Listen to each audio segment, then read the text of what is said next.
4 écrivains scandinaves forcément assez différents les uns des autres. Mais bon, j'ai décidé de les réunir un peu sur le thème de réalité-fiction.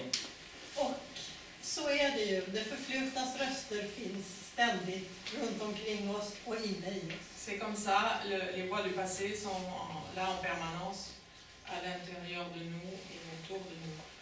Och om vi inte lyssnar på dem, et si nous ne les écoutons pas, så finns de ändå där och påverkar oss i våra tankar. Ils sont quand même là, ils nous influencent dans nos pensées et nos actions. Men om vi inte är uppmärksamma på dem kan de kanske påverka oss i en negativ riktning. Mais si on n'y fait pas attention, ils peuvent peut-être nous influencer dans un sens négatif. Alors c'est cela que j'ai choisi pour faire connaître Fredrik Ekelund en France. Mais peut-être ai-je eu tort parce que je vais lui demander s'il se conçoit lui-même comme un auteur de romans policiers. Non. Tout ça a commencé par hasard parce que, comme tu dis, j'aime beaucoup jouer avec la langue, jouer avec les mots. Pour moi, la langue, et surtout la langue parlée, c'est une musique que j'aime beaucoup. J'aime beaucoup d'être dans les cafés, dans les rues, écouter les gens parler. Et, je suis fasciné par la langue parlée. Un peu comme... c'est pour ça que j'aime beaucoup Louis-Ferdinand Céline, pas pour ses opinions politiques, mais la langue parlée dont il s'use. Ça a commencé pour moi avec les polars.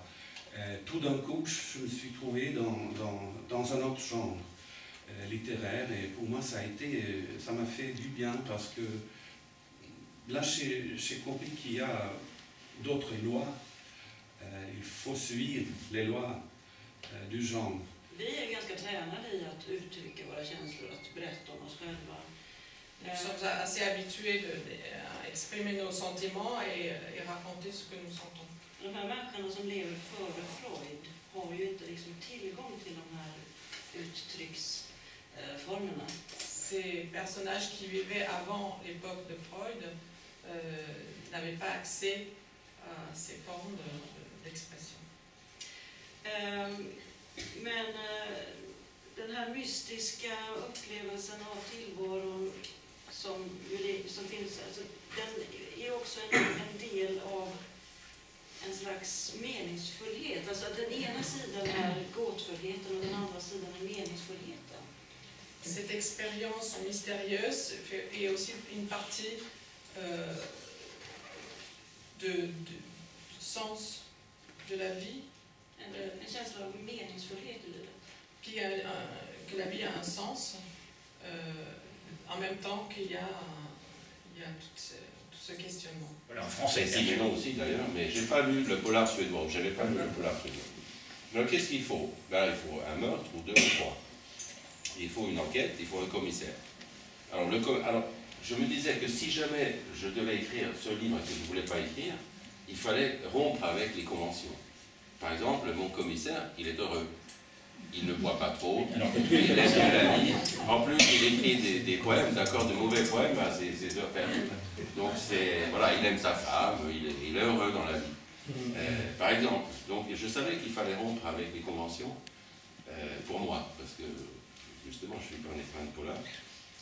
Mais qui assassiné? Ça m'a vraiment... Parce que tout le monde y est passé hein, dans le polar suédois. Les jeunes, les vieux, les riches, les pauvres, les bibliothécaires, les professeurs, les écrivains, enfin, tout le monde a été assassiné déjà. Et là, au début, je jouais avec l'idée d'assassiner mon éditrice, justement. Comme ça, il n'y aurait pas de roman à écrire. Et aussi l'écrivain de polar que je n'étais pas. Donc si je l'assassinais vite fait, il n'y aurait pas de roman non plus. Et puis, je ne sais pas, le déclic s'est fait, mais des poètes. La poésie doit faire partie de l'enquête.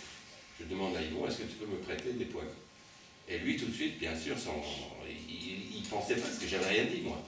Donc il m'a prêté des poèmes, je pouvais prendre ce que je voulais. Je les ai traduits, bien sûr, en suédois. Parce que c'était ça, l'appât.